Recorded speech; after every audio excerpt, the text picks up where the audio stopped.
QSO Today, episode 331, Michelle Thompson W5NYV. This episode of QSO Today is sponsored by Icom America, makers of the finest HF, VHF, and UHF transceivers and accessories for the radio amateur, reminding you to check out their new IC705 all-band portable transceiver and their new ID52A dual-band portable. My thanks to Icom America for their continued support of the QSO Today podcast. Welcome to the QSO Today podcast. I'm Eric Guth, 4Z1UG, your host. Flex Radio is one of the two platinum sponsors of the upcoming QSO Today Virtual Ham Expo that will return in March 2021.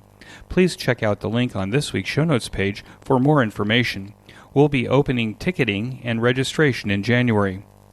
Michelle Thompson, W5NYV, is a third-generation amateur beginning her ham radio journey in elementary school. Her interest in microwave circuit design and computers led her to a successful engineering career and now as a board member of AMSAT. Michelle is an advocate for open source applied to satellite design, fueling future generations of amateur radio spacecraft. W5NYV is my QSO Today. W5NYV, this is Eric, 4Z1UG. Are you there, Michelle? Greetings, Eric. This is Michelle. Michelle, thanks for joining me on the QSO Today podcast. Can we start at the beginning of your ham radio story? When and how did it start for you? Oh, sure. I am extremely fortunate. I'm a third-generation ham. My mother, father, my mother's father, and many other of his relatives were all amateur radio operators. And I now have my grandfather's call sign, W5NYV, but I was first licensed a long time ago as KC5KYO. I was pretty young. I took the test in St. Louis while visiting my dad, and the exam was actually sprung on me as a surprise. My dad was all, "Hey, you've been studying off and on for this a while. Why not just take it this weekend?" And I was galvanized. I stayed up way too late, cramming with my dog-eared license manual the night before. I might have seen the early minutes of 10 p.m. before falling asleep. And I remember the next morning, pretty early, there were folding tables and a big sunny room and really nice volunteer examiners. And they treated me like a big person. This was a great start. How old were you when you got your first license? I was pretty young. I don't remember exactly how old I was. This would have been elementary school. I could have been 10. That sounds about right. I don't think I was any younger because I was a stubborn child and did not like sitting still for very long. The biggest impediment to getting my license was learning the code. So this was something that I resisted and honestly resented. And the way that I got around this was my dad made me a code oscillator of my very own. This was a custom boxed circuit just for me. That did the trick. But up until then, quite stubborn about the code. So I think about 10. Now, did you have siblings who also had an interest in ham radio? I have a younger sister who was absolutely not interested in any way, shape, or form. Circuits were not her thing. And you could not have been any more different from my beloved sister. So no, unfortunately, she did not take advantage of the ham radio lifestyle that we had. And what did you do? What was the first radio? Oh, my first radio. Now, as a present, I got a Linko HT, and I'm maybe a DJ, Delta Juliet, and I used it as a present for passing the exam. I used it until it fell apart. But I started building circuits to interface to computer audio cards. And I did that almost exclusively for years. So my first rig was whatever circuit was currently working and whatever PC was available. And I was interested in digital modes from the beginning and gravitated sort of right away to microwave. And that's where I hit a really big roadblock. So microwave circuits at the time were either clunky, dirty, broken, surplus, or really expensive. And in both cases, it was kind of hard to get a mentor. The books weren't really helpful to me, kind of still too young, didn't have the math background to understand it all. And there wasn't much to bridge the gap. So it took quite a while to get my first real actual rig. So I would say that first rig would had to have been the Icom 756 Pro 2. Or actually, I think I had a Pro 1, the first version, and then upgraded to the Pro 2 when it came out. And that was my go-to transceiver, and I used it up until very recently when I replaced it with a Flex. And then the Flex is remoted on a local mountain, and that's my rig now. And I have still have HTs and kept HTs all along, but I don't really consider them to be a rig. They are, I guess it may be somewhat controversial to say that they're not a rig because they're real radios, and the modern ones are incredibly capable, and you can do so much with them. But I have a D-Star, and I have Yaesu and DMR HTs all over the place. But as far as like a HF rig. So why do you have all of these portable radios? Do you use them for various kinds of projects? Do you interface to them? Yes, when possible. Some modern radios are trickier to interface to than others. The reason that I have so many of the digital handsets is because digital microwave, software-defined radio, digital signal processing, and cognitive radio is the vast majority of what I do as an amateur operator and experimenter. And in order to build or to construct, to design, to use a digital node, you need to have a really good understanding of what's come before, what other people, what companies, what products are out there. And in order to say, okay, where does this fall short? What compromises were made in this particular design? What's the next step? Older digital radios, they can really give you an amazing snapshot or core sample of regulatory advances over the years, and also engineering advances. The things that we can do now, it's amazing. It's never been a better time to do microwave and digital. We are awash in inexpensive parts, powerful computers, really capable software. So having those radios and learning how to use them and figuring them out, studying the protocols and the design decisions inform you as an experimenter. So that's why I have those. Well, let's go back to your childhood a little bit. Where did you grow up? I grew up mainly in Little Rock, Arkansas. That's where I spent most of my childhood. I spent some time in Austin, some time in St. Louis. I don't remember my time growing up as a very small child in North Dakota. That's where I was born. I've spent my adult life in San Diego, California. So you're this nerdy kind of kid that loves to interface circuits, right? Ham radio operator. Yeah. Around the age of 10. What kind of peers did you have in those days? Oh, it's a really good question. I had one or two other friends who also got their ham license. And this would have been like maybe middle school and high school, but hardly any peers at all. It was the people that I primarily interacted with before the internet were very occasional visits to the local ham radio club and books. So my peers were people that wrote me articles and wrote me books, a lot of which wasn't really easily accessible until I got more math.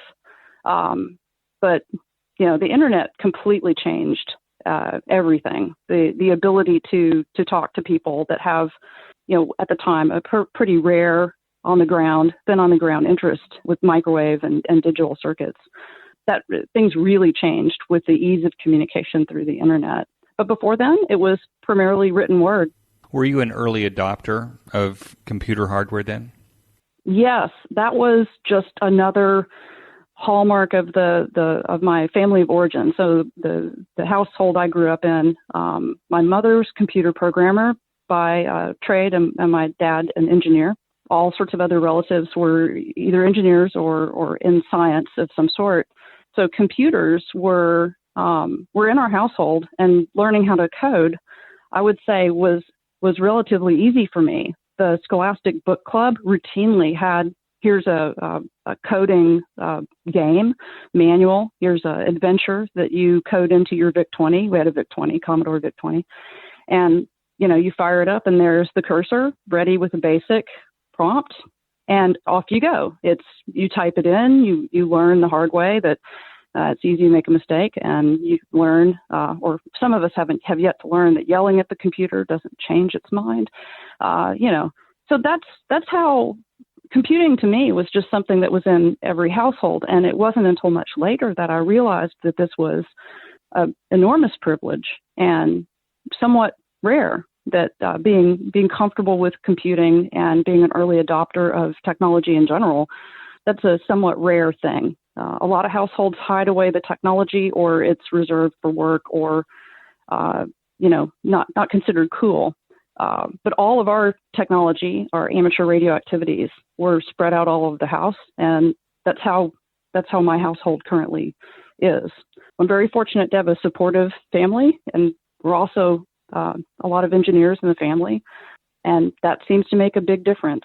It allows you to learn, adopt, and to the time to make mistakes, and just get the seat time in order to be able to do this sort of stuff. Were you on the air in those days, or were you mostly an experimenter that used your license as a way to confirm that what you were doing was working? The latter. My operations on the air are infrequent. Usually it's to confirm that something worked, and then on to the next big challenge. With one big exception, one of the major influences in my ham life was the Southern California Contest Club. They were the ones that encouraged me to go ahead and get an extra class license. Why in the world are you stuck at technician? And, oh, by the way, contesting is fun. I'm like, contesting? And they got me completely hooked on contesting. So if you look at all my operations, it's either a contest or a de-expedition, or it's the last part of a lab demo to prove something works, and then go on to the next difficult challenge. But general operations like rag chewing, very, very rare, almost never. So it would be safe to say that ham radio influenced your choices that you made for your education and career. What did you do for your education, and where did your career go? It was an enormous influence. Amateur radio is responsible for me discovering a vocation of engineering. So I'd be an engineer regardless of what I was paid to do. And that is just part of my identity. When I was able to choose education after high school, I chose engineering, and I got a engineering double major as a electronics and computer. Couldn't make up my mind, and it was actually not too many extra classes. And then looked around for an engineering job, and this was in Little Rock, Arkansas. And I had some interesting experiences interviewing, and I found a lead on a job in San Diego at a company called Qualcomm. And so I took a shot, rolled the dice, and did an interview, and led to another interview, led to a visit, on-site interviews, and I was offered a job. And now I had to move. That was a big deal. From there, amateur radio was embraced and supported at Qualcomm. Most of the leadership that I worked with and under were amateur radio operators, and a lot of us, that's how we became engineers. And it was fantastic. It made a huge difference to me. And from there, I got a master's degree in information theory, and would not have been able to get that advanced degree without amateur radio leading me to a company that was so supportive of continuing education. So huge influence. Where did you go to school? Where did you get the bachelor's? The University of Arkansas at Little Rock is where I got my bachelor's in engineering technology. And then my master's degree is from USC, University of Southern California. You said a little bit earlier that it was very interesting trying to find an engineering job in Little Rock, Arkansas. Your family lived in Little Rock, and they were engineers. What was the engineering basis in Little Rock? There were several large engineering presence there from the phone company. So that was a major employer of communications, electrical engineers, some civil engineers, and some mechanical engineers. So you could work for the phone company. AT&T had a facility there where they absorbed some engineers. We had Alltel, which was a cellular company. But that was a little bit rickety. I worked, while I was in Little Rock, I worked at a software company that made APIs for networking. And so I did a little bit of absolutely everything as a very small company. So lots of smaller companies and some contractors, some military industrial contractors. But, it's not a very large city. And if you want to have a career in, say, communications, and you don't want to work for a large Bell system phone company, then your options are limited. You can try to do your own startup, but startups are hard, even when you have, a metropolitan area with lots of potential employees and lots of funding. So I tried a bunch of different things. It was exciting times. Really enjoyed working for the small software company. But the move to San Diego, even though it was scary, was the right one. That's the sort of scene in a lot of mid-sized and smaller cities across the United States, is that your options are a few larger places and then startups or smaller companies with some instability. Now, where did you go after Qualcomm? Because I understand that you're not there at Qualcomm anymore, but you're still in San Diego. Oh, yes. I was able to retire from Qualcomm. I worked in digital hardware. I worked on Globalstar, and then worked for QSO and then was able to retire. So after that, I decided that I would do volunteering or startups, that I would give it a shot, and that's been the adventure ever since. So I was able to retire in 2001 and have been contributing to either doing contracting and contributing to projects through paid work, or volunteering in primarily amateur radio, but also in the wider open source communities ever since. And now this message from Icom America. Ham for the holidays. Icom's new ID52A and IC705 give hours of fun and enjoyment working your favorite bands this holiday season. Icom's newest handheld amateur radio is the ID52A. The ID52A is a larger radio with a larger color display and louder audio. This VHF-UHF digital transceiver is much more than a replacement for the ID51A, but it also is a new way of communicating. The color display is 2.3 inches for exceptional viewability, and the audio is 80% louder. This multifunction dual-band D-Star transceiver supports DR mode for easy access to local repeaters based on internal GPS information, as well as terminal access point modes. The ID52A has Bluetooth for audio and data control, providing improved mobility and control. And for the first time in amateur radio industry, you can now send photos from a connected Android device. Other features include wideband receiver with guaranteed ranges of 144 to 148 MHz and 440 to 450 MHz. It has a VV, UU, VU, and dual DV mode. Integrated GPS receiver, including grid square location. Micro SD card slot. Micro USB for data transfer, programming, and charging. And it's IPX7 waterproof. The ID52A is the perfect companion to the IC705. Both use compatible batteries and headsets, and you can also use the same Android app for D-Store operation. The IC705 is the perfect sidekick to the ID52A for hams that like to enjoy what both the great indoors and outdoors have to offer. This is the perfect QRP companion, base station features and functionality at the tip of your fingers in a portable package covering HF 6 meters, 2 meters, 70 centimeters. This compact rig weighs in at just over 2 pounds with RF direct sampling for most of the HF band and IF sampling for frequencies above 25 MHz. Other features include 4.3-inch touchscreen with live band scope and waterfall, 5 watts out with a BP272 battery pack, and 10 watts with 13.8 volts DC supplied. Single sideband CW, AM, FM, as well as full D-Star functions, touchscreen display, micro USB connector, Bluetooth, and wireless LAN. Integrated GPS with antenna and GPS logger, micro SD card slot, Speaker microphone, the HM243 comes standard. Supports QRP and QRPP operations.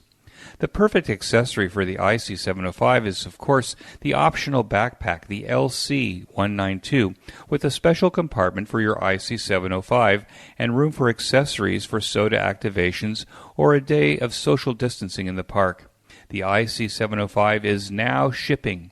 Follow the link in the Icom banner ad in this week's show notes, or go to www.icomamerica.com/amateur for more information on these fine rigs. My thanks to Icom America for sponsorship of the QSO Today podcast. And now back to our QSO. You mentioned that you also do some work with rural phone companies? Mm-hmm. Yeah, my one paid salaried job is as an executive for the phone company in Smithville, Mississippi, so Smithville Telephone, and Traceroad Incorporated is the other name. That job consists mainly of deciding how to best deliver telecommunication services to rural Mississippi.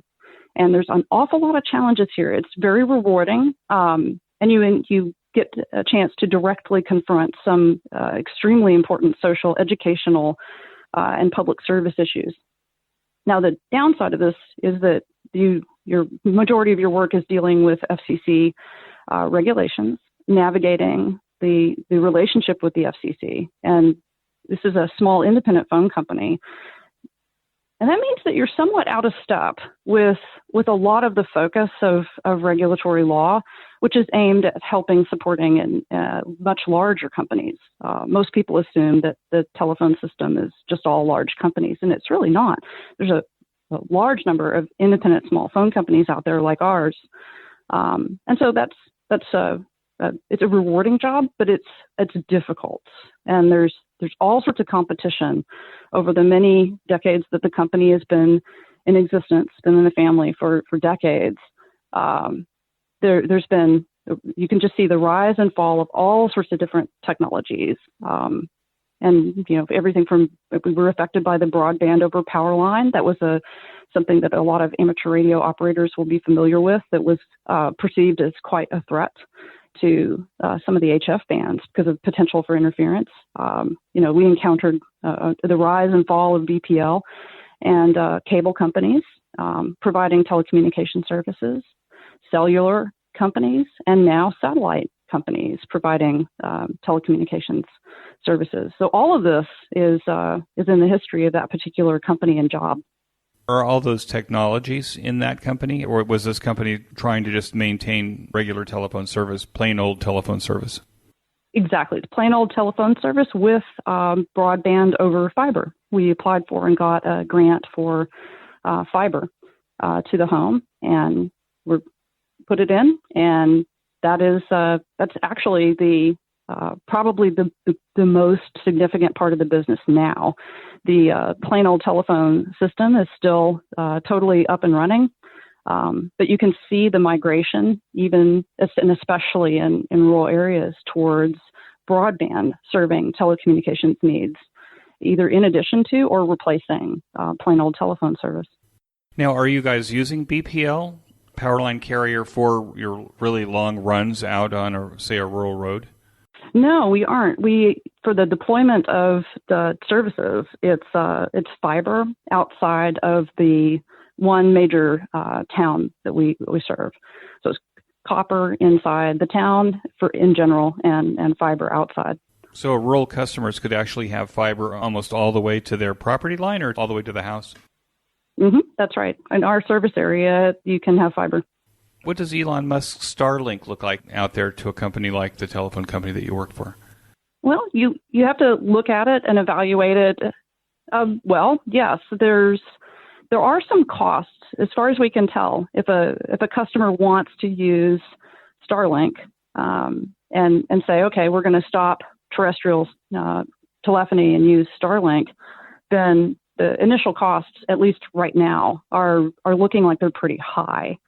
But it is it's going to be a real competition for especially for rural providers like us, because in urbanized areas, Starlink really isn't much of a competition. You can get a cheaper service still, just terrestrially. But for underserved areas, which is what Starlink really pitches and what they specifically address, I think we would probably be considered as a rural area underserved, and it's going to continue to be real competition. So you have to adjust to whatever the market brings to you. These are interesting times, aren't they? Very interesting times, exceptionally interesting times. Yes, the biggest current the thing is that power companies, not broadband over power the way that we knew it before, but power co-ops getting into the phone business and getting a large amount of money, subsidies to compete with traditional phone companies. So that's yet another area of rapid change and new markets and new products and new pricing schemes, and you have to keep up. Right. They own right-of-ways. Exactly. Either on power poles or transmission towers, so they can easily deploy even wired services, which is quite interesting. Let me ask you, you mentioned earlier that your current rig is a flex radio operating on a mountaintop. Talk a little bit about that, what you got going there. Oh, sure. That was a collaboration. My dad and I figured out how to deploy a flex remotely, and it's managed by a web outlet. So if you can imagine a strip of outlets that you have, probably in your house to expand your outlet coverage, and that instead of just being outlets, it's also controlled over the web. So you log in over the internet and you can turn the outlets on and off. And so that's kind of the core of this particular deployment. It may not be as slick as or sophisticated as some other ones, but it works really reliably. Add in a few relays, and I am able to turn off and on the antenna. I have a large loop antenna, and I'm able to manage the tuner and then the radio itself. What I decided to do is go with the Flex's service. So they have a smart link, and that has worked really pretty well. There are some other ways to set up your remote Flex radio, but that's what I rely on their particular service. Where this has some drawbacks is especially with some of the digital modes, and for example, like getting SSTV or images, any image data, is that you can see changes in latency. So delays show up as the image being skewed. So to me, it's like, well, that's kind of cool. I don't mind very much, but that's one of the penalties for having the system remote. That penalty is so far outweighed by the radio quiet. The noise floor is very, very low up on a mountain in East County, San Diego. It's quite good. And to me, it's completely worth it to be able to hear things that I simply cannot hear in San Diego. So you have a commercial building out there or a cabin, something like that out there? Yeah, it's a small cabin. And you say east of San Diego, east of El Cajon, perhaps? Correct. It's on Palomar Mountain. Do you belong to an amateur radio club in San Diego? I do. I belong to several. I'm a member of the Palomar Amateur Radio Club, which meets in San Diego and not on Palomar Mountain. I'm a trustee for the repeater system that we have, which is on Palomar Mountain, just a little ways up from my place.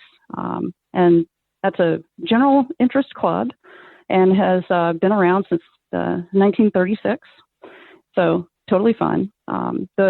The clubs or organizations, the communities that I'm part of that have been hugely influential as an experimenter have been the San Diego Microwave Group and the San Bernardino Microwave Society, which is a bit more of a drive for me. The San Diego Microwave Group is in town, and enormous amount of mentorship and support from them. And San Bernardino Microwave Society meets up in Corona in Los Angeles. I used to belong to the El Cajon Amateur Radio Club. I'm familiar with that. I've been to several of their meetings. I think 1972, so it was a long time ago. The web-based switches that you're using in your remote flex radio, are those made by DataProbe or someone like that? Yeah. I'd have to look up the brand name that I got. But yes, that would be an equivalent product. For those people who put something out remotely and then all of a sudden your VDSL router or your cable modem needs to be rebooted, they've got a cute little product for seeing that Google is no longer pinging and then rebooting the devices there. That is actually a critical part of most of these remote setups, is being able to reboot your router, because things get hung, things get wedged.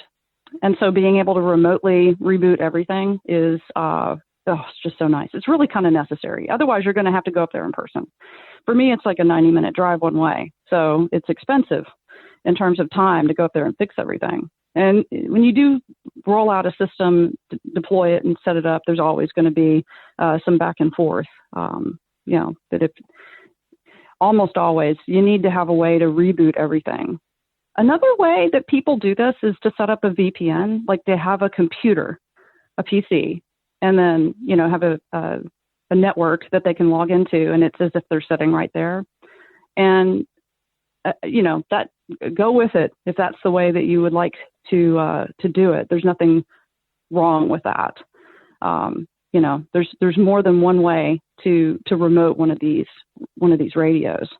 And there's several other services that are over the web. So instead of SmartLink, you can also set it up over either a custom or any number of the other services. So there's several ways to defeat this, but in every case, having your router easily resettable, oh yeah, big thumbs up. I also use a Christmas tree light timer, 24-hour clock, with one of the teeth set at like 3 in the morning. If I lose the router, at least I know it'll come back the next day. Yes, that's the equivalent of a watchdog timer in software and hardware control, where if you never see the tick, then you know that something has gone wrong. This is a huge time-honored tradition and very, very important for high reliability electronics and things like satellite projects where you can't go over and reset it. I also use the Data Probe iBoot. Have you ever heard of that device? No, tell me about it. So you plug it into your router, or it listens to Wi-Fi, and it has an AC plug on it. And it sits there and it pings Google, or whatever you put into it. It pings it, and when it stops seeing the pings, it waits for a minute or so, and then it will turn the power off to the devices that are plugged into it, like the router. And then it'll bring the power back up, and it'll wait, and it'll start pinging again to see whether or not it was successful in restoring the router to service. Outstanding. Yeah, so I'll put a link to that in the show notes page. Michelle, you're the co-founder of the Open Research Institute, along with Ben Hilburn and Bruce Perrins. Bruce Perrins was my guest in episode 15 of the QSO Today podcast over 6 years ago. What is the Open Research Institute?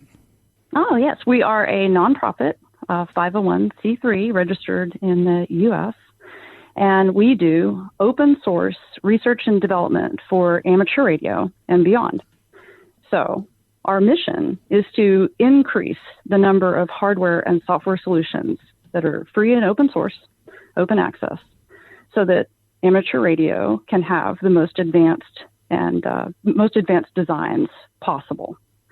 And we have made a lot of progress here. Our main focus is amateur radio satellite service, so transponders and ground station designs and protocols, free protocols, open protocols, implemented and given away for free for anybody to use, reuse, copy, and take and learn from. And so that's our main focus. The transponder, the multiple user access system that we have, is also appropriate for terrestrial deployment. So you can use this radio system terrestrially as a microwave amateur radio system, or with some additional engineering and some careful engineering, you can turn the central node, the transponder, into a payload and put it into orbit. And so we are working on both of those efforts right now. So a guy like me goes to your institute online, finds a project, and I want to build a payload that goes on a satellite. How do I do that? How does a guy like me, who may not have access to satellites? How would you? Well, you would be able to participate usually in a team, and there are many of them out there. There are a lot of universities that are doing this sort of work, and a lot of them use amateur projects and amateur technology and amateur operators as either mentors or volunteers. Many universities then, the students end up getting amateur radio licenses and supporting the amateur radio satellite service. So that's one way to do it. Another way to do it is to join any one of the organizations that do amateur radio satellite service work. So that would be any of the many AMSAT organizations around the world. They are all over and doing all sorts of amazing work. Or you join up a project hosted by Libre Space Foundation or Open Research Institute, or you could start your own. Let me take a quick break to tell you about my favorite amateur radio audio podcast, and that's the Ham Radio Workbench podcast with George, KJ6VU, Jeremy, KF7IJZ, and it now includes Michael Walker, VA3MW, where they pursue topics, technology, and projects on their ham radio workbenches every 2 weeks. The group documents their projects and makes circuit boards available to their listeners. They have interesting guests and go in deep. Jeremy may complain about the overall length of the podcast, but friends, let me tell you that I could listen to it all day, and that's good. Even if you are a seasoned ham radio builder or just getting started, be sure to join George, Jeremy, and Mike now for the Ham Radio Workbench podcast on every podcast player. Use the link on this week's show notes page by clicking on the image. And now back to our QSO Today. I have kind of a vague familiarity with AMSAT, mostly what I learned from QST or from reading online. But what you're saying is that there are other organizations that also launch scientific payloads that aren't NASA-based into space. Yes, there has been an enormous increase in the number of launches, payloads, activity. A lot of this that you see in the press is the emphasis is on the commercial, huge, very large constellations that have been proposed, such as Starlink we were talking about before. There's also OneWeb and Amazon has a big project. And so, but that's not the whole story. There's a large uptick in educational and scientific missions because for a lot of different reasons, we're taking full advantage of huge steps forward in technology, component technology, the availability of parts, the ease of some of the software used to make some of this stuff has gotten easier over time. And it's just a very large increase in launch capacity that we've seen. And prices have come down. And there's a new space race going on right now. Now, this poses some challenges, especially to amateur radio, because, wow, it used to be, a long time ago, it used to be a lot easier for an amateur radio payload to get into space. We've had difficulty over the years. We went through kind of a drought in most of the 80s and 90s with it being very expensive and difficult. The industrialization, it was only big companies that were doing space. That has changed. And amateur radio really has such a great opportunity to take advantage of the new space race. This does mean that we will have to comply with a new set of regulations, several new sets of regulations from the FCC, which regulates satellite technology, licenses satellites. The biggest is debris mitigation. So the requirements are you can't explode or cause an explosion, cause a collision, that you have to prove that you've taken extra steps to make sure that you don't end up being space junk. And that means that you have to have attitude control. And it means that you have to have some sort of form of propulsion. For a lot of amateur and educational missions, they are very small CubeSats that are very relatively low in altitude, and they tumble. They don't have propulsion or attitude control. Adding that to a small payload done by a team of volunteers is a substantial additional cost in both money, complexity, also time testing. It can threaten to put missions entirely out of the reach of many schools and many scientific outfits and amateurs. However, we have got a a really, really good tool, and that's open source. So there's a large variety of open source projects and R&D, which is why Open Research Institute was founded, to do research and development, basic research, to support more capable payloads, and to give these designs away for free. So that reduces some costs, not all of them, but it puts the most advanced required technology to comply with the new regulatory environment that we are being faced with. It puts it into the hands of amateurs and educators. So that's an exciting part of the mission. It's also daunting because we are still in the very early stages of open source propulsion. It's either open source propulsion works, or you have to spend six figures on a motor. So that's kind of how it is. It's exciting, huge challenge. We're up to the challenge. We're making progress, and we will be able to be a full partner in space. The goal for me and a lot of other people out there that are active in amateur radio satellites is to participate not just at the very lowest LEO orbits, where we may get an exception to these rules, but to participate at all of them, including geosynchronous, geostationary, interplanetary, lunar, high orbits, to open that up completely to amateur radio using open source as a leverage. Here in this hemisphere, and I'm in Israel, we have the SHALE satellite, which is a geosynchronous satellite that has an amateur radio transponder in it. What is the plan for geosynchronous in the American hemisphere? I could speak very positively about QO100, which is the SAL2 satellite you're talking about. And it's been a fantastic thing to watch happen. That was the first amateur geo payload in orbit. A huge success that has sparked an enormous amount of really, truly wonderful engineering and amateur activity. And yeah, it is not visible from North America. So there's been several proposals for, and at least one project that I know about, because it's an Open Research Institute project. So it's a 6U. 6U is the size of the payload, a 6U geo project. And the area of focus is the transponder that I talked about earlier. So the communications payload is our first priority. And we've started structural and thermal work with really wonderful volunteers, and have enough funding to be able to do engineering models.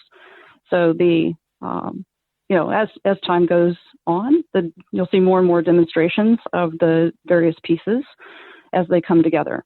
I know and have encouraged and spoken up about AMSAT North America getting more involved with open source and more involved with specifically geo and high Earth orbit packages. So they have a plan for high Earth orbit. It's about, as of this past October at the symposium, about 6 or 7 years out. Hopefully we can pull that in, make it happen a little faster. So that's at least one other large body of work that's been going on in order to get back to higher orbit. And then there's other projects from universities that use amateur radio and that offer amateur radio payloads, and some of those have targeted higher than LEO, but the vast majority of them are still at low Earth orbit. So that's some of the plans. We had a proposal to rent transponder time on an EchoStar. We got a great deal from an EchoStar satellite that was at end of life.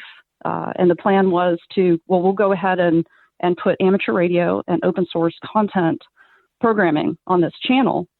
And since the frequencies of receiving it are very, very close to the 10 gigahertz downlink band, that we could spark some ground station design and build like we are seeing in QO100 footprint.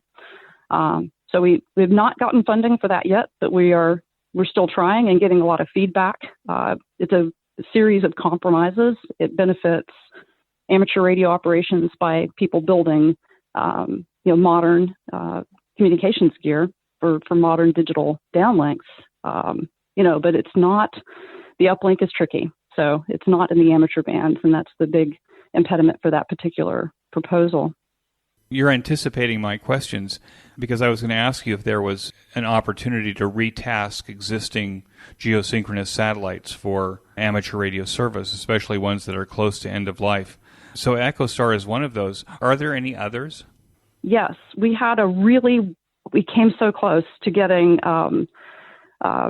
being part of a geosynchronous project that was going to go up. So that's another place where we are actively, as a community, trying to get amateur equipment on, is not make the whole satellite, but find somebody else going out and say, hey, could we please be a hosted payload? Like, can you stick our box on the side? Here, our antennas won't bother you too much. Now, in order to pull this off, you have to go through an extensive engineering review with whoever is the primary payload. And a couple of years ago, we got all the way through the engineering with the wide field of view project from the U.S. Air Force. Then the primary payload was delayed 3 times. And eventually, they figured out that amateurs had stuck to the side of it, and they wanted more money and less years of life. So unfortunately, we missed out on that. It was just too few years of operation, too many additional fees, and too long of a delay. But those opportunities, you work, you network, you listen, you cooperate, you collaborate, you do whatever you can to sort of be involved. And there actually are some other proposals and collaborations going on right now that I am hoping will result in more opportunities like that. If we got so close and we were, if we got that close and we're that successful with being part of, a hosted payload on something like that, we can do it again as a community. I have very high confidence. It's a question of luck and good communications, good timing, but there are some other options out there, some other opportunities out there that a lot of us are pursuing. And, I can't wait for the good news to announce them if any of them pan out. So that's another option. It's not just building you don't have to build the whole spacecraft. You can be part of another one. Most of these large geo spacecraft are multiple payloads. There's a lot of them are encrusted with different types of antennas, do different services. That's pretty common for geo. Oh, that's very interesting. I would have thought that like the S-HAIL satellite is a commercial telecommunications satellite. I think Qatar owns it, right? It's a Qatarian satellite. Correct. And I would have thought that perhaps the amateur radio transponder was actually part of the main radio package. With the advances in software-defined radio and all of that stuff, is that even possible to actually make one radio package that services multiple users? Yes, reconfiguration in orbit is a big deal in the satellite industry, and that's the sort of the goal. What a large operator would really love is to just simply be able to reconfigure the radio or radios on board. Big, powerful FPGAs that have lots of, resiliency and are designed to last. And you carefully, with a lot of redundancy, update the FPGA to do a completely different type of work. And there are satellites that do that. Most of the big commercial ones, like S-HAIL 2, have dedicated hardware. In the case of QSO 100, this was, people have described it as an extra transponder. It is a commercial transponder that's been tuned and adjusted to nearby amateur bands. And over time, there's been some additional adjustments to make it work better. And it's just a huge credit to AMSAT DL in Germany and Peter Gultzo, who's very responsible for this success. Huge credit to them for making this happen and showing such collaborative spirit to be able to work with such a significant asset in orbit. So yeah, that's it. I guess it's a somewhat long answer. It just says yes. That yes, there is potential, especially as we see satellite operators move more to reconfigurable radios in orbit, that if there is any excess capacity at all, if they would like to tune it for educational or public relations or public service reasons, to also serve amateur bands, we may see this start to happen with more and more reconfigurable things in orbit. Now, is there a difference of opinion in AMSAT between open source and perhaps proprietary design? Yes, I think that's the current major discussion in at least AMSAT leadership and active membership, is whether or not AMSAT North America will adopt open source policies. And it's not quite settled. The majority of the leadership wants it to remain closed, proprietary, not open. And that is leaving a lot on the table, not just from a technological point of view, but from a regulatory point of view. This past year, we've had some landmark changes in the regulatory environment in the United States. I put together a team of people, and we wrote what's called a commodity jurisdiction request to the United States State Department. And what this asked was, would you please determine if open source satellite development, and with the primary beneficiary being amateur radio, can we get a determination that amateur radio satellite R&D and development, research and development, if it's open source, can we take advantage of the open source carve-out that's already in the law? Could you just say yes? And they did. This is a big deal because, as you know, as we all know, it's a whole lot easier for people in charge to say no and to keep it safe and secure than it is to say yes. But we worked very hard on this request. We got a favorable result. We went straight to AMSAT and said, here you go. This is a big deal. It solves a 50-year-old problem. And they shrugged. But you know what? We will keep trying. So the next part of this process, now that that's ITAR, which that's the hardest part to solve. But the State Department sort of said, okay, but you're still regulated by Commerce, the U.S. Commerce Department. And so that's the next step. And that's where the current request work is focused. And we're waiting for an answer back from the U.S. Commerce Department. According to everybody that is active in regulatory law, this is very likely to succeed.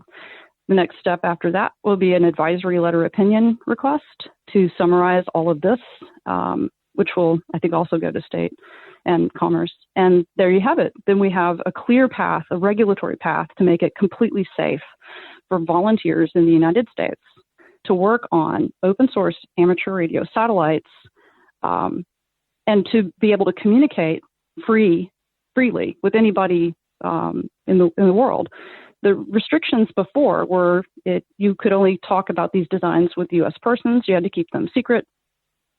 This really slows down collaboration, and it hampers innovation. You're stuck with whoever will agree to what are very onerous regulations, restrictions on your communication, having to have an air-gapped computer if you really want to comply. It's a lot to ask of a volunteer. It's a lot to ask of somebody that's doing this for a living.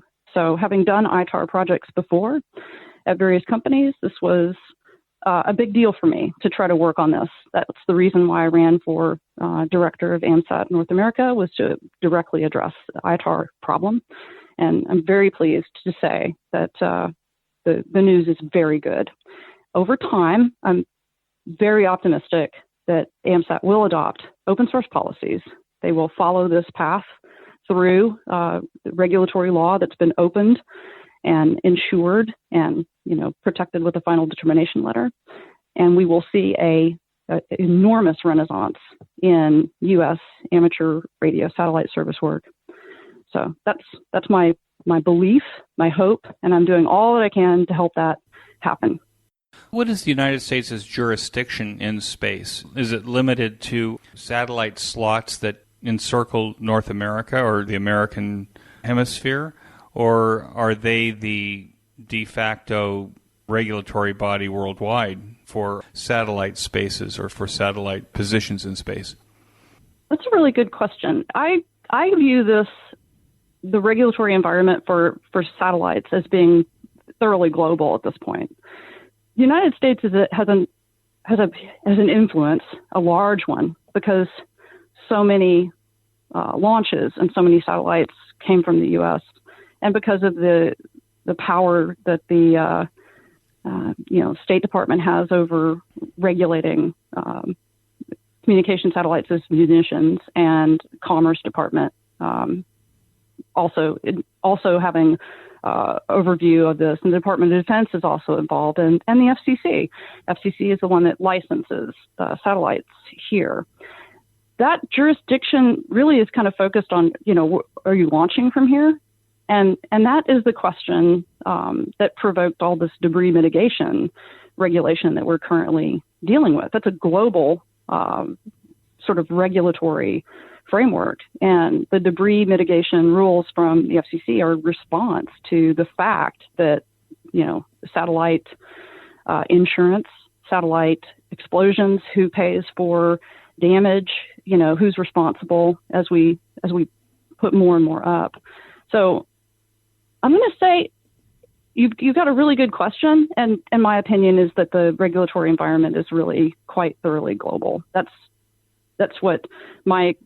how we approached it, when I worked for Global Star, and that's how I'm approaching it now. Is that any work done in order to provide any sort of regulatory relief needs to focus on the global aspects of the satellite industry, and the particular nation state jurisdiction sorts of things. To me, they tend to deal more with launches. I'm thinking that AMSAT Germany was successful in working with Qatar in order to get an amateur radio transponder on one of their satellites.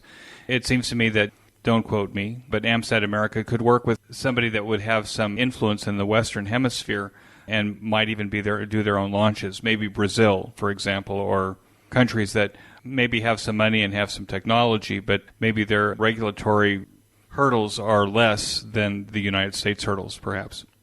Yes, that would be entirely possible if you took advantage of open source and public domain carve-outs in U.S. law. So a U.S. organization doing open source could collaborate with an organization in Brazil or Germany or wherever, with a few exceptions. So that expands your potential opportunity. Absolutely. It is a huge advantage. It's a big deal. And AMSAT North America should do this. They should take advantage of the carve-outs in the law that have now been, as of this past August, it's been documented. It took a year to do, but with the final determination letter, that's the best path forward for free and open international collaboration. If you want to stay proprietary and use the proprietary ITAR rules, then those sorts of collaborations are almost completely cut off, because you have to, you can only work with other U.S. persons. Now, there is a process. This is done. So U.S. companies that want to employ a contractor from another country that's not a U.S. person can apply for that person to be included. This is kind of a heavy lifting for a volunteer organization to do, to go through and to individually essentially license everybody outside of the U.S. persons that are involved in the project. That's a lot to ask. It's a much better way to, do your research, do your reading, figure out how to comply with the open source carve-outs in the law and use them. It's really a perfect match for an organization like AMSAT North America, and would allow collaboration internationally to take advantage of all of the amazing things going on around the world and dramatically increase the volunteer base. Right. Contribute to education too. I mean, every design that you publish helps other people see how this stuff is done. If you have to keep something secret or private, if you have to, then there are ways to do that. we have non-disclosure agreements for a reason. So if there is some product or some chip or something that you need to use in your otherwise open source design, then you specifically call that part out, and you have to keep that part secret. Now that is not, desirable, but this happens so often that open source licenses recognize it and accommodate it. The one that does a really good job of this is the CERN Open Hardware License. It's on version 2. It was specifically written to address some of the proprietary tools and proprietary intellectual property cores that are common in field programmable gate arrays and FPGAs. So and the definition then becomes, if I can then go take your design and recreate the work and find the proprietary tool, if it's available to me walking in off the street, for either some amount of money or, I have to fill out a form or whatever. If I can get that tool and all of the stuff, I can obtain it, then that is still a licensed open source design. And that's how you work around situations where you have no other choice except to use, for example, a proprietary tool chain from an FPGA company. So we're making a little bit of a commercial here because you've been very helpful in creating a list of speakers for the next QSO Today Virtual Ham Expo in March. So this is one of the reasons I have you on here, but I'm actually loving the conversation as well. When I think of AMSAT, and I have my hat in hand right now, and I'm begging the forgiveness of all of the people that support AMSAT, because if you're not involved in AMSAT, then my thinking is that somehow AMSAT is kind of in this retrograde orbit like the American space program has been for the last, 40, 50 years, including, I guess I would say that Elon Musk's SpaceX and what he's done with the Falcon rockets and all of the stuff that he's doing has really kind of invigorated, or it seems to me to invigorate people's interest in space. But would you say that it's safe to say that what's happening at AMSAT and what's happening in amateur satellites is actually not in retrograde, it's actually more exciting now than ever? I think so. Being biased as starting and running a organization devoted to open source amateur radio satellite service stuff. So understand that this does come from an overabundance of enthusiasm. It's never been a better time to get involved in this sort of technology in amateur satellites and in amateur radio in general. It's a real golden age. It's just amazing. There's so many cool things going on. The entry point now is RTL-SDR and a Raspberry Pi with open source software, and your little receiver can be any type of receiver. And in order to get on satellites, visit AMSAT NA or any of the AMSAT organizations close to you and see how easy it is to use some of the FM LEO satellites. It really is. Where you go from there has been in retrograde a bit from in my opinion, but it will get better. We just have so many cool satellite technology things happening right now. There is so many really good quality work going on for open protocols and for microwave designs. We've seen enormous miniaturization. And going back to something you asked about in terms of satellite capacity, a lot of the big players that put up large payloads have been shocked to find that miniaturization for microwave components is moving so quickly that there actually is more capacity than they expect. That's one of the reasons why you see so many interesting payloads, cobbled together, put together, and integrated together. So the word on the street is that we're at a point where microwave technology, because the microwave bands are where we need to go for satellite, that it's just a golden age. So there's a lot of things that are coming together for amateur radio satellite service that are very, very positive. And so I would say that it's not stuck in retrograde. AMSAT North America does need to open up, and they need to take full advantage of the open source the riches of open source and the regulatory framework that has fundamentally changed. And if they move solidly and firmly in that direction, then it will get even better. The next 50 years will be even better than the first 50 years of AMSAT, which were pretty darn good. You won the Don Hilliard Award for your amateur satellite work in 2018. What is the Don Hilliard Award? Oh, that was an enormous shock. I love Microwave Update and try to go whenever I can. The award is given at the final banquet dinner. And usually it's a Lifetime Achievement Award. It's been given to some of the most remarkable people that have contributed to advancement of microwave arts in amateur radio. And it was a complete, total surprise. I view it as the award I'm most proud of in amateur radio or in engineering.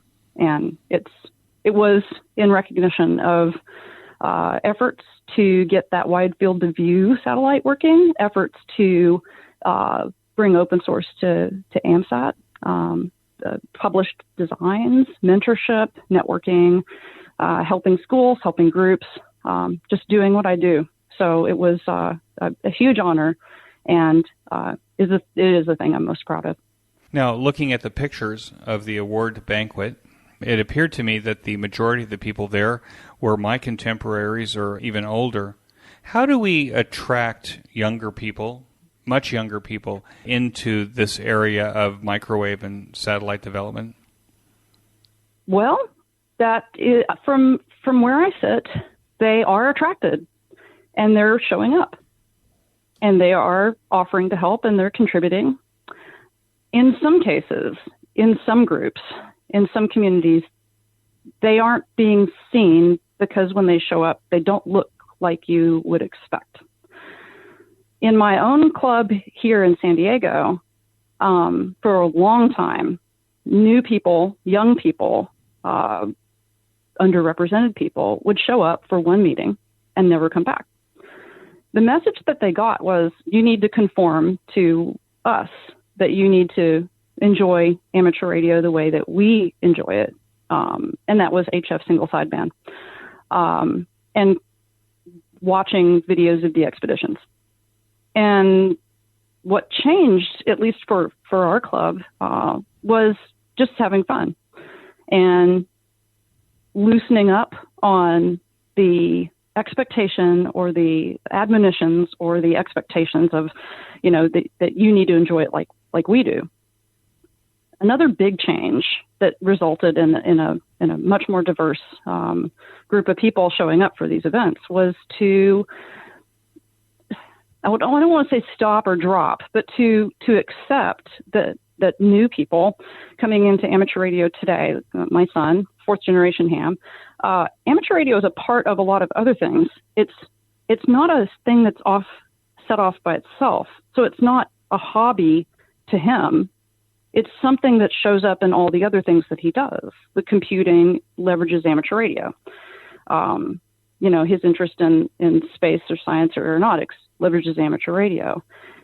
And once that changed, then it really changed the number of people that stayed, that kept coming back. So most of the new hams that I meet and that I see at events and that I talk to and that are volunteers in either ORI or volunteers that show up for AMSAT, the younger ones approach amateur radio in a more interdisciplinary way. And they are coming at it from either computing, software-defined radio, microwave band. That's where their entry point is. And running into people that just want to talk about HF single sideband or, have maybe why would I want to go to a maker fair? The maker fair people should come to our meetings. Why should we go out there? Why should we go to them? They need to come to us. And hearing that as an interdisciplinary young person, it's not going to gel well. So that's my point of view. That's what I've seen. What's been successful is meeting people where they are and understanding that the entry point to amateur radio seems to be shifting. And it's, in my region, in my area, and what I do for digital signal processing and computing, the entry point is an RTL SDR, a Raspberry Pi, and GitHub, and making your radio do cool things, having a different radio every day. And those are things generally done at microwave. What is algorithmic music composition? Algorithmic music composition is an attempt to use artificial intelligence to compose music. After you teach your code what music should sound like, or what you think the underlying structure of music is, and then using deep learning techniques or artificial intelligence to produce music. And so it's constructed by using different types of algorithms. The most common one that I go to is a Markov chain. And what that does is it analyzes a body of work of music, and it develops a large probability table. If this note is played, or if this chord is played, what most likely will follow it? And then when you want new music, you start it up and you let it roll some dice on the inside of its computer brain, and it creates a path through this big probability field. How do you influence so that it's yours, so that it's your composition? That's a really, really good question. This actually, you've asked a question that is at the core of an awful lot of very spirited discussion in music composition, and in digital music composition, and in algorithmic music design like this. There are a lot of people who think that it can never be yours because it didn't come out of your head, it didn't come out of your fingertips or with your pen on paper, that a computer's just rolling dice. Well, the computer rolling dice is actually very similar to how your neural net works. It's not too far off in our current understanding of what the brain is doing and what your computer is doing. So to me, it's definitely my composition because it's my program that created that music. And it's up to me to carefully define how those probabilities and how those different fields, how those different search algorithms, my favorite is genetic search. So using techniques borrowed from DNA, you very, very quickly go through the whole search space and you come up with the answer. So for very complex chord progressions, you're going to need a fair amount of horsepower to figure it out. If you look at a symphony, the combinations of notes, chords, both in time and in frequency, enormous. The density in there is huge. And not all combinations sound good, as you know. Another way that this is done, my favorite way to do this is to approach it from an information theory perspective and to carefully measure the amount of uncertainty in the music. So from a probabilistic point of view, you can measure the amount of uncertainty. That's the core, one of the core things that info theory does for you. And you'd be surprised. We think that we like novelty in music. We really don't. The level of uncertainty in music, when you analyze it, you put it through all these matrices and you look at the amount of entropy in the music, it's actually very repetitive. It's very predictable. That's what gives the algorithmic music design people so much traction, is because the things that we like to hear as music are derivable and predictable. And then you manipulate the weights of the probabilities, you run it through a bunch of times, and then you have a large body of created music to work with.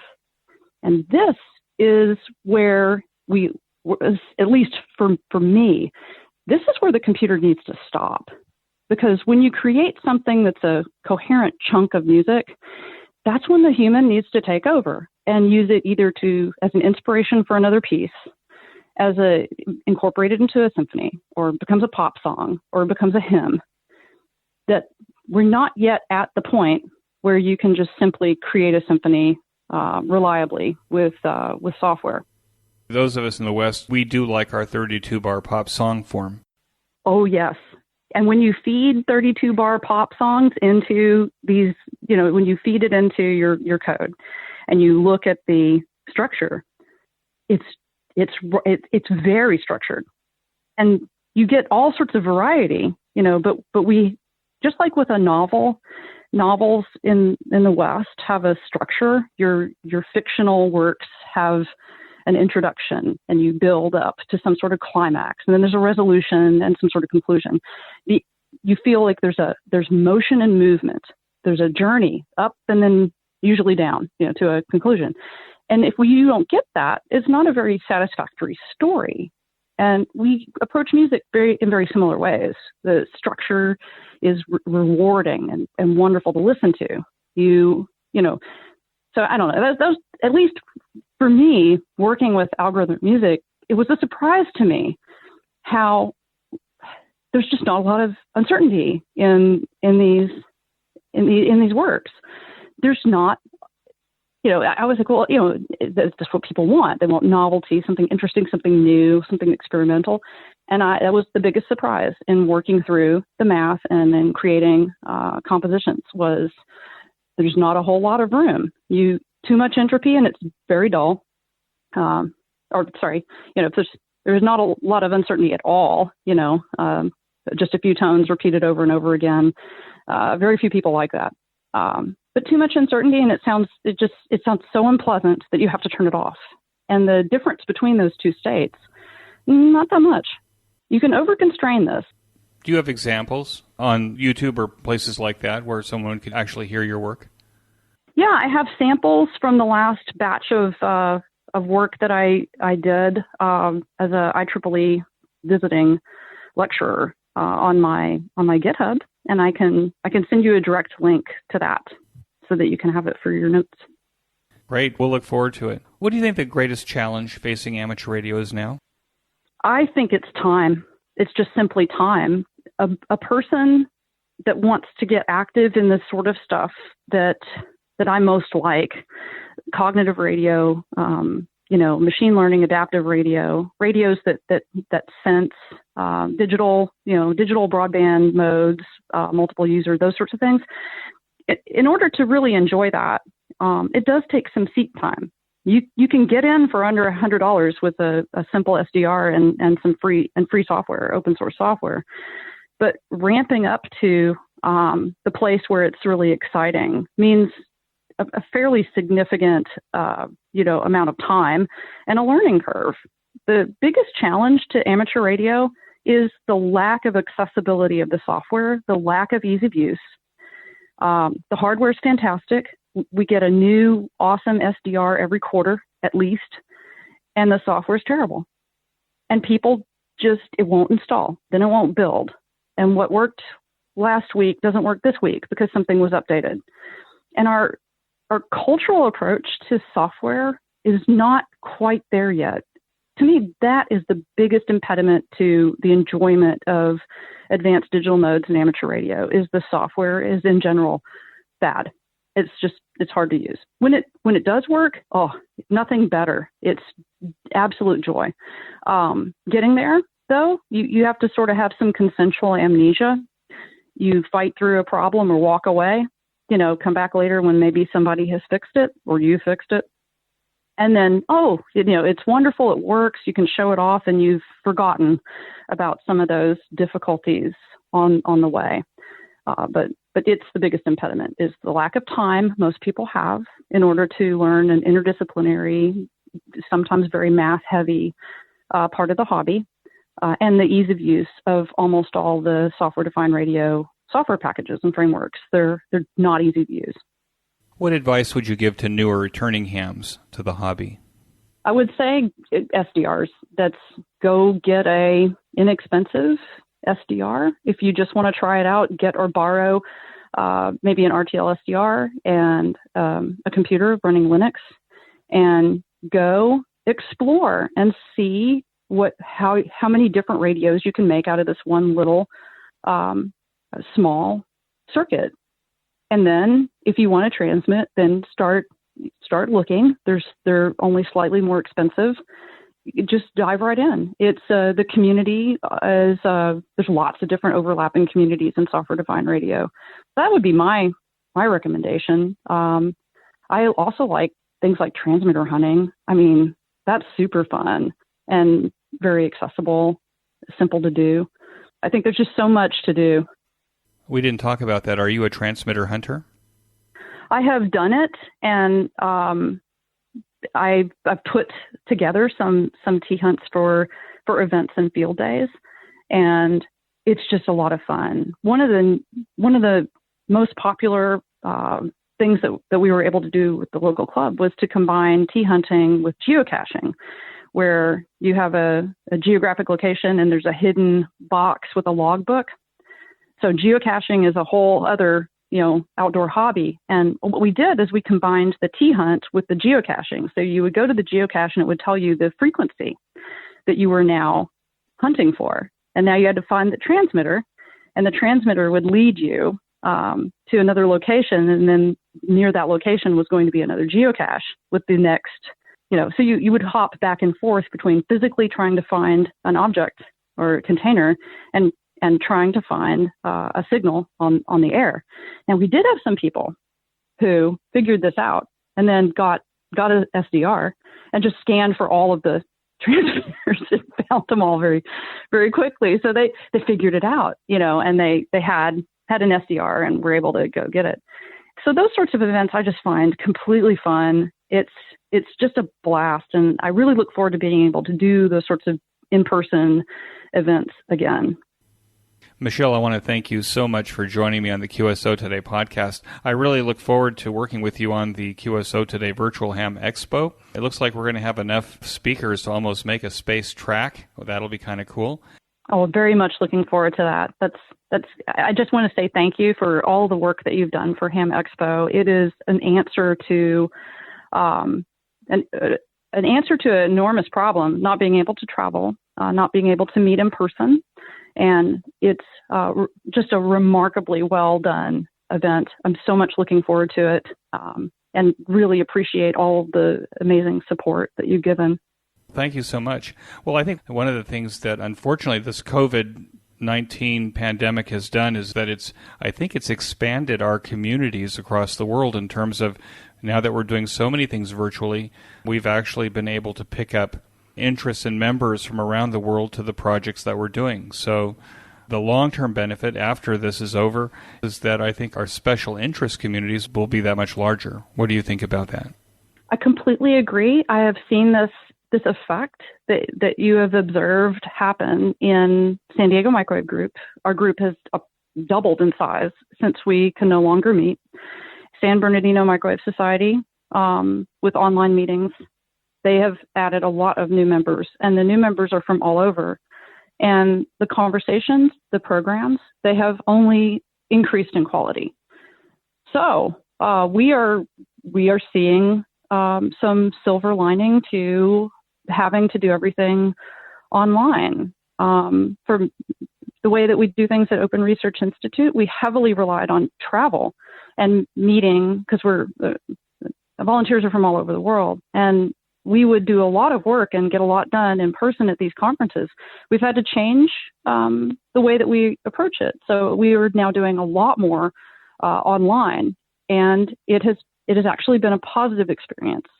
The one thing that I can say is that if you have met in person before, it's much easier to work with somebody online. Adding somebody completely new to work intensively with them on like an engineering project online, it can be a little tricky. There's something about meeting in person that still allows you to more freely communicate with the other person, to understand how to communicate, how to speak with them. And that's one of the things that I've noticed as an organizer, is that integrating new people is still a little bit of a challenge. But overall, the silver lining is that the productivity has actually gone up. Well, God willing, we'll be through this pandemic. We'll still be enjoying virtual events, but we'll also have those opportunities to have a live eyeball QSO. Michelle, thank you so much. It was really a blast. 73. Thank you very much. 73s. That concludes this episode of QSO Today. I hope that you enjoyed this QSO with Michelle. Please be sure to check out the show notes that include links and information about the topics that we discussed. Go to www.qsotoday.com and put in W5NYV in the search box at the top of the page. Be sure to click on the Expo menu item at the top of the page for updates on the upcoming QSO Today Virtual Ham Expo. in March 2021. I'm updating it as we have more information. My thanks to Icom America for its support of the QSO Today podcast.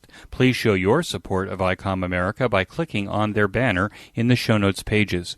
You may notice that some of the episodes are transcribed into written text. If you'd like to sponsor this or any other episode into written text, please contact me. Support the QSO Today podcast by first joining the QSO Today email list by pressing the subscribe buttons on the show notes pages. I will not spam you or share your email address with anyone. Become a listener sponsor monthly or annually by clicking on the sponsor buttons on the show notes pages, or use my Amazon link before shopping at Amazon.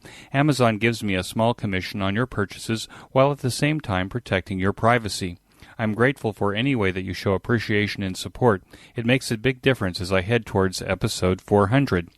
QSO Today is now available in the iHeart Radio, Spotify, YouTube, and a bunch of other online audio services, including the iTunes Store. Look on the right side of the show notes pages for a listing of these services. You can use the Amazon Echo and say, "Alicia, play the QSO Today podcast from TuneIn." My thanks to Ben Bresky, who edits every single show and allows both this host and my guest to sound brilliant. Thanks, Ben. Until next time, this is Eric, 4Z1UG, 73. The QSO Today podcast is a product of KEG Media Inc., who is solely responsible for its content.